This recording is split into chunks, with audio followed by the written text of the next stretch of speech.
What's up, track fam? It's your girl, Serenity. Thank you guys for sticking with me and for interacting with me. We're back at it again with Track News Daily. So, I have compiled, to me, the most interesting storylines in track and field right now. I picked Josh Kerr, Tara Davis Woodhall, Masai Russell, and Cooper Lukenhaus. Let's go ahead and start with Josh Kerr. He is on this Project 222 wave, meaning that he is trying to run the mile in 222 seconds, which equals out to 3:42. Is this possible, you say?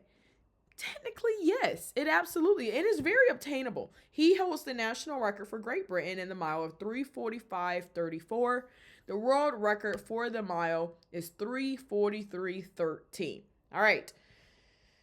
So, is 3:42 possible? Well, anything is possible, yes.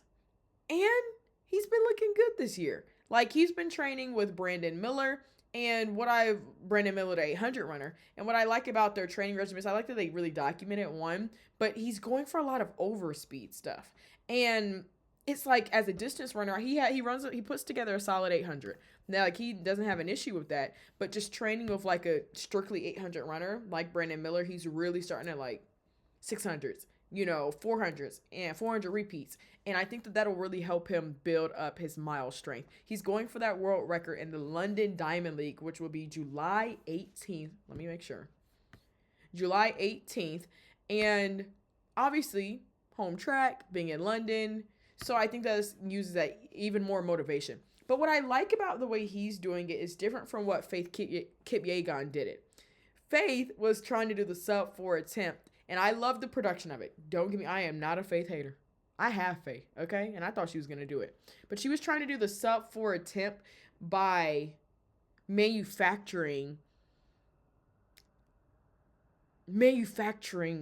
record material. How can I explain it? Pretty much, she got athletes like Josh Kerr and athletes, just a ton of guy athletes and some women to pretty much formed like a big old circle around her to help her break this world record. She was like, I need this pace. And then y'all are going to drop off, and then now I need this pace. Y'all are going to drop off in this pace. I don't think it would have actually counted for like a legit world record because it was not being done, at a sanctioned event. But I thought that the production of it was overall cool. She did not break it. I want to say she ran, don't quote me. I forgot what she ran, but no, she did not end up breaking it. As opposed to Josh Kerr, where he's like, I'm just going to train for it really, really hard. And Faith did as well. But I'm going to do it at an actual meet. Because you cannot mirror those race day adrenaline, vibes, nerves for what builds up into a world record, essentially. Like, yes, that speed can be there. And I do think that the speed is there for Faith. I absolutely do. I think the speed and the will is there for Faith.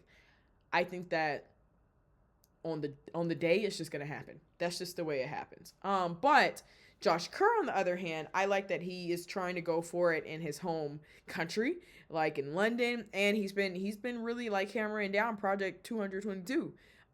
He just ran a 1:44 800. The speed is there. The speed is there. I remember he said that he has never opened this fast before. So I like it. I like it. I like it a lot. But I wonder, does chasing the world record help or hurt his chances in championship racing? I say that because there is no worlds this year, but like to push your body to that limit so much, like he's really emphasizing it this year. How will he look by the time the Olympics come up? Like, let's say he does beat that record. Now everybody's like, okay, beat it again.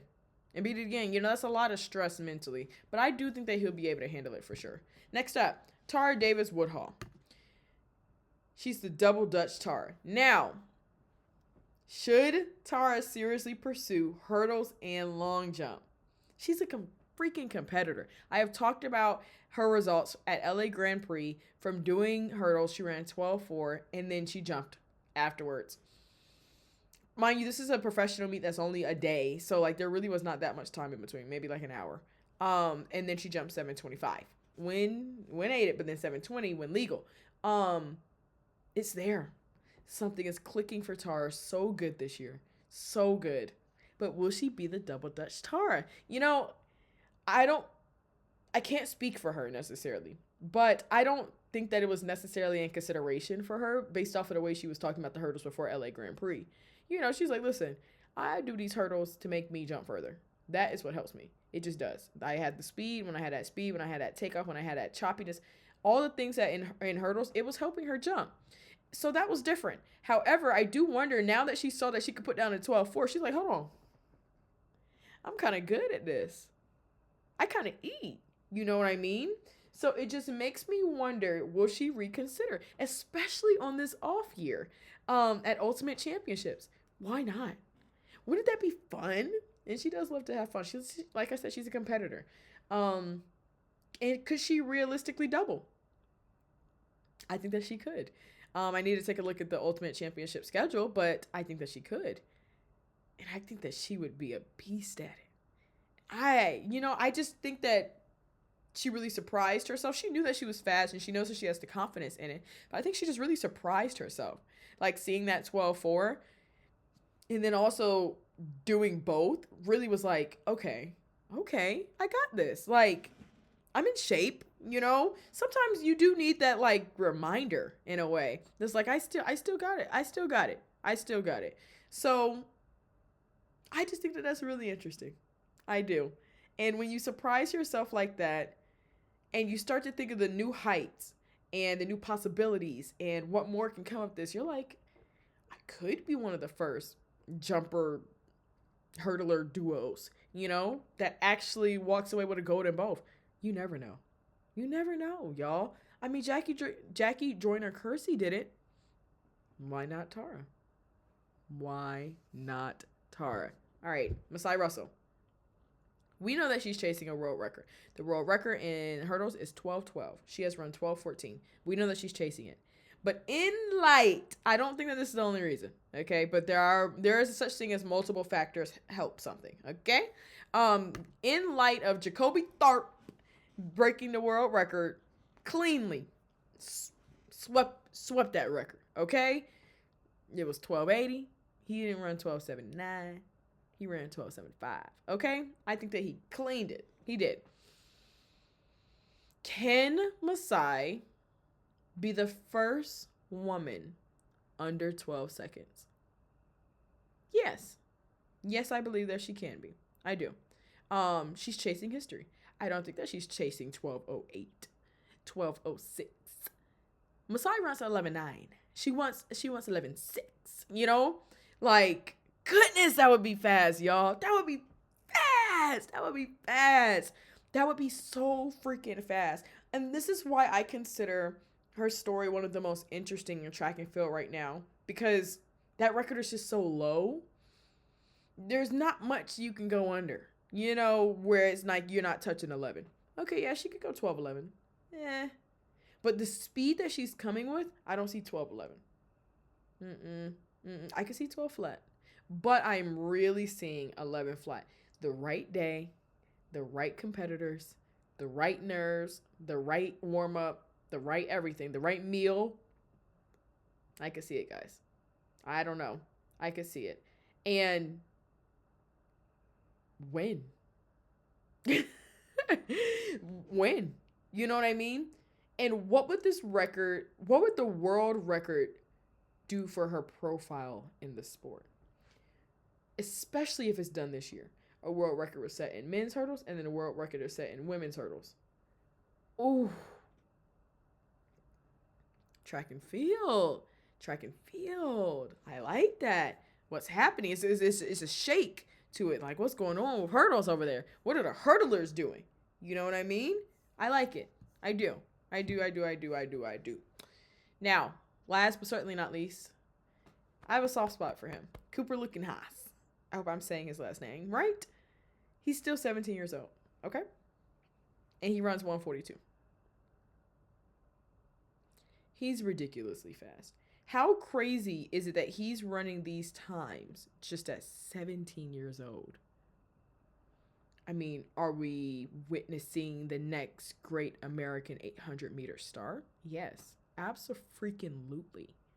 Absolutely. Now, how much should we temper our expectations versus embracing the hype of Cooper? Because I know we're excited. I'm excited. I mean, but every time he steps on the track, are we expecting 142? quite frankly, yes. I like to see how fast he's gonna go. I mean, I do. But also, what does his development need to look like over the next 2 to 3 years? Like, where do you go from there? After I do think he'll win Ultimate Championships, then where do you go from there? Is he on a Diamond League only basis? Is he gonna go up to the 15? Um, where will we see Cooper? I don't think I'll see him on a 400, but it's gonna be interesting. He is now becoming the new standard. Yeah, he's becoming the new standard, and that is what I consider. I'm gonna go back to the top, and that is what I consider some of the most interesting storylines in track and field right now.